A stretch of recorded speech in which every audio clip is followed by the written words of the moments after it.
Hey everyone, welcome back to my Crop Talk here on YouTube channel. I am Himanshi once again with you और आज मैं आप लोगों के साथ शेयर करने वाली हूँ microbial response to environmental factor. अब ये जो फैक्टर्स है ना, मैं आप लोगों के साथ ऑलरेडी शेयर कर चुकी हूँ इन डिटेल 2-3 साल पहले। 3 साल तो नहीं हुए चैनल को बनाए, बट 1.5 या 2 साल पहले मैंने आप लोगों के साथ शेयर किया था, तो जिसमें मैंने आप लोगों को माइक्रोबियल रिस्पॉन्सेज बताए थे इन्वायरमेंटल फैक्टर कि वो कैसे एडजस्ट करते हैं और उसके अकॉर्डिंग हम किस किस ग्रुप में उनको डिवाइड करते हैं। इन शॉर्ट मेरे को ये बुक खोली आज मैंने, प्रेस्कोट्स माइक्रोबायोलॉजी 11th एडिशन, जिसमें मेरे को ये मिला। और इसमें क्या दिया हुआ है ना, आई थिंक ये चैप्टर 7 है। हाँ, चैप्टर 7 है, 142 ये पेज है, बैक्टीरियल एंड आर्कियल ग्रोथ। अगर आप बुक पढ़ना चाहते हैं तो पढ़ सकते हैं, अदरवाइज़ यहाँ पर मैं आप लोगों को दिखा ही रही हूँ। तो आपको ना इसमें अलग अलग ग्रुप मिल जाएंगे, उन ग्रुप्स को हम क्या क्या कहते हैं, और आपको ना इसे समझने में काफ़ी इजी होगा और आपका एक क्विक रिवीजन भी हो जाएगा। तो चलिए जल्दी से शुरू करते हैं वीडियो। सबसे पहले हम देखेंगे solute concentration and water activity का क्या इफेक्ट पड़ता है।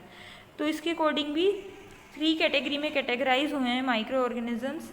पहला है हेलोफाइल्स, ओस्मोटोलरेंट एंड मतलब सेकंड है ओस्मोटोलरेंट एंड थर्ड है ज़ीरोफाइल्स। हेलोफाइल्स वो माइक्रोऑर्गेनिज्म होते हैं जिनको रिक्वायरमेंट होती है high level of sodium chloride, मतलब साल्ट की क्या है ना, हायर रिक्वायरमेंट रहती है। ये यूजुअली ग्रो करते हैं अबाउट 0.2 m, ठीक है। और इनका जो रिप्रेजेंटेटिव जेनेरा है वो क्या है, हेलोबैक्टीरियम है, दूसरा है ड्यूआना लेलिया है एंड एक्टोथायोरोडोस्पोरा है। उसके बाद सेकंड ग्रुप आता है इसी में ओस्मोटोलरेंट। ओस्मोटोलरेंट वो माइक्रो ऑर्गेनिज्म होते हैं जिनमें एबिलिटी होती है कि वो ग्रो कर सकें wide range of water activity पे या फिर ऑस्मोटिक कॉन्सेंट्रेशन पे। इनका रिप्रेजेंटेटिव जेनेरा होता है स्टेफाइलोकोकस ओरियस, ज़ाइगोसैक्रोमाइसिस रॉक्सी। उसके बाद नेक्स्ट इसी में जो साल्ट कॉन्सेंट्रेशन वाटर एक्टिविटी के अकॉर्डिंग ही जो हमने माइक्रो ऑर्गेनिज्म को डिवाइड किया है, वो एक और कैटेगरी क्या है, ज़ीरोफाइल्स। ज़ीरोफाइल्स वो माइक्रो ऑर्गेनिज्म होते हैं जो कि लो वाटर एक्टिविटी में क्या करते हैं, ग्रो कर सकते हैं। टिपिकली इनका जो ऑप्टिमम होता है वो क्या होता है, वाटर एक्टिविटी वो क्या होती है 0 से लेके 0.85 या फिर उससे कम। इसका जो रिप्रेजेंटेटिव ग्रुप है वो क्या है, ज़ीरोमाइसिस बाइस्पोरा या फिर बिस्पोरा। उसके बाद पीएच रेंज आते हैं, इसके अकॉर्डिंग हमने 3 कैटेगरी में कैटेगराइज किया, that is acidophiles, neutrophiles and alkaliphiles. Acidophiles वो माइक्रो ऑर्गेनिज्म होते हैं जो कि जिनका ऑप्टिमम पीएच रेंज कितनी होती है 0.0 से लेके 5.5 तक होती है। इनका रिप्रेजेंटेटिव जेनेरा या स्पीशीज़ हम कहें तो वो क्या क्या होती हैं, सबसे पहले सल्फोलोबस, उसके बाद पिक्रोफिलस एंड नेक्स्ट है फेरोप्लाज्मा एंड एकोंटियम। नेक्स्ट है न्यूट्रोफाइल्स। न्यूट्रोफाइल्स की जो पीएच ऑप्टिमम पीएच रेंज होती है वो 5.5 से लेके 8 तक होती है। इसका रिप्रेजेंटेटिव ग्रुप है इस्चरेचिया, यूग्लिना एंड पैरामीशियम। नेक्स्ट है एल्केलीफाइल्स। एल्केलीफाइल्स को हम डिफाइन करें तो ये एल्केलिक टेम्परेचर पे ग्रो करेंगे, तो ये रेंज कितनी होगी, इनकी पीएच रेंज होगी 8 से लेके 11.5 तक। और इनका रिप्रेजेंटेटिव जेनेरा होता है बेसिलस, एल्केलोफिलस एंड न्यूट्रोनोबैक्टीरियम। बीएच में बेसिकली एसिडोफाइल्स होते हैं जो एसिडिक पीएच पे ग्रो करें, न्यूट्रोफाइल्स मीडियम पीएच पे ग्रो करते हैं, मतलब ना ही ज़्यादा एसिडिक होता है जो पीएच, और उससे लेके न्यूट्रल पीएच तक। देन एल्केलीफाइल्स किस पे ग्रो करते हैं, एल्काइली पीएच पे ग्रो करते हैं। उसके बाद नेक्स्ट आता है टेम्परेचर। टेम्परेचर के बेस पे माइक्रोब्स काफ़ी सारी कैटेगरी में कैटेगराइज हुए हैं।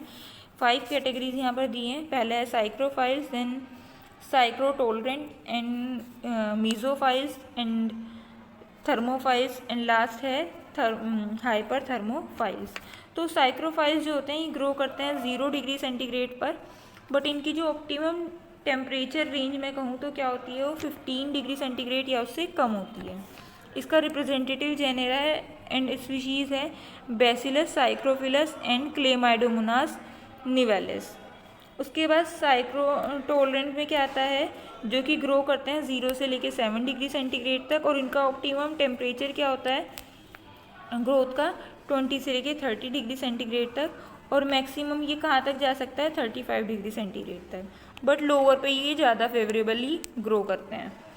अगर मैं इसके रिप्रेजेंटेटिव ग्रुप की बात करूँ तो वो है Listeria मोनोसाइटोजेंस and Pseudomonas फ्लोरेसेंसी।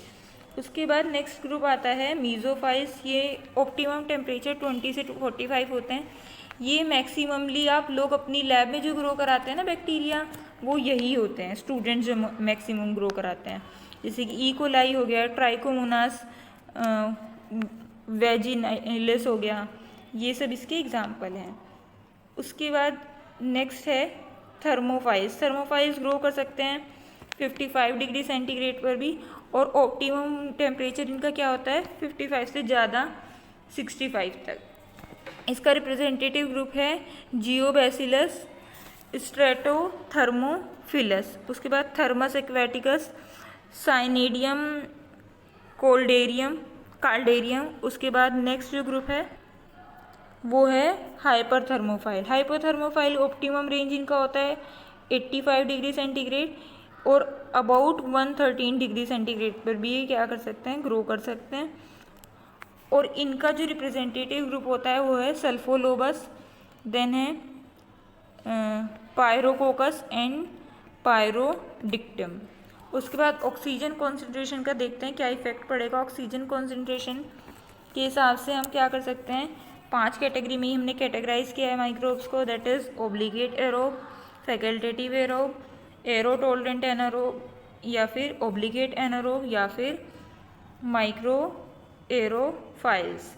Obligate aerobe वो ऑर्गेनिजम्स होते हैं जो कि कम्प्लीटली डिपेंड रहते हैं एटमॉस्फेरिक ऑक्सीजन पे ग्रोथ के लिए। इसका जो रिप्रेजेंटेटिव ग्रुप है वो है माइक्रोकोकस, ल्यूटियस एंड जितने मोस्टली जो प्रोटिस्ट होते हैं एंड फंजाई होती हैं वो ओब्लिगेट एरोब्स ही होते हैं। उसके बाद फैकल्टेटिव एनारोब्स का एग्जांपल, मतलब फैकल्टेटिव एनारोबिक ग्रुप है, इन्हें कोई भी रिक्वायरमेंट नहीं होती है ऑक्सीजन की ग्रोथ के लिए, बट बेटरली ये क्या करते हैं, इसकी प्रेजेंस में क्या करते हैं आराम से ग्रो कर लेते हैं। इसका रिप्रेजेंटेटिव ग्रुप होता है इस्चरेशिया, या फिर ई कोलाई हम कह सकते हैं, इसका एग्जांपल ले सकते हैं एंटेरोकोकस, सैक्रोमाइसिस सर्विएसी।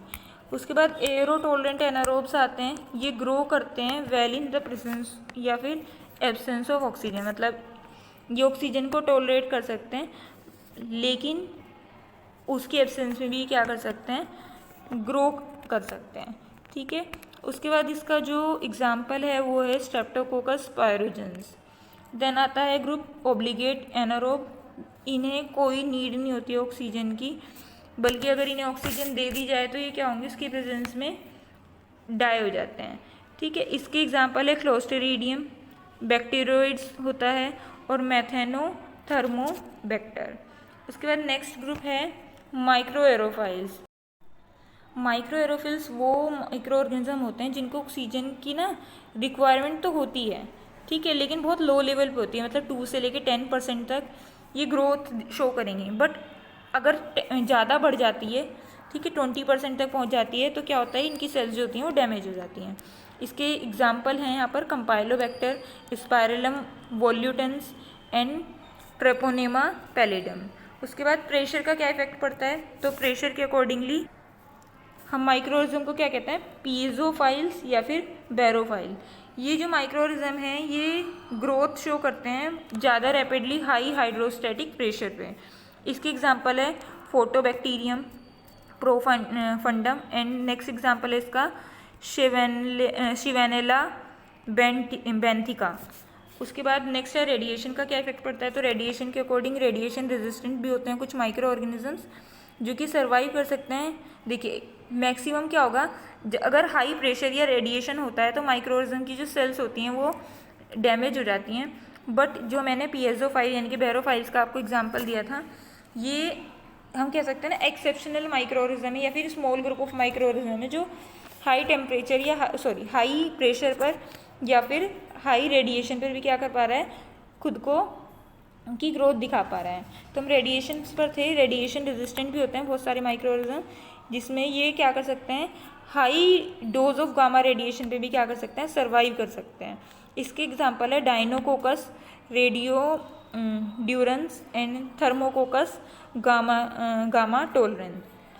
तो ये एग्जाम्पल थे जो कि मैंने आपको अलग अलग इन्वायरमेंटल फैक्टर्स के अकॉर्डिंग अलग अलग माइक्रो ऑर्गेनिज्म के बताया कि उनको किन किन ग्रुप्स में डिवाइड किया गया है एग्जाम्पल एंड डेफिनेशंस के साथ।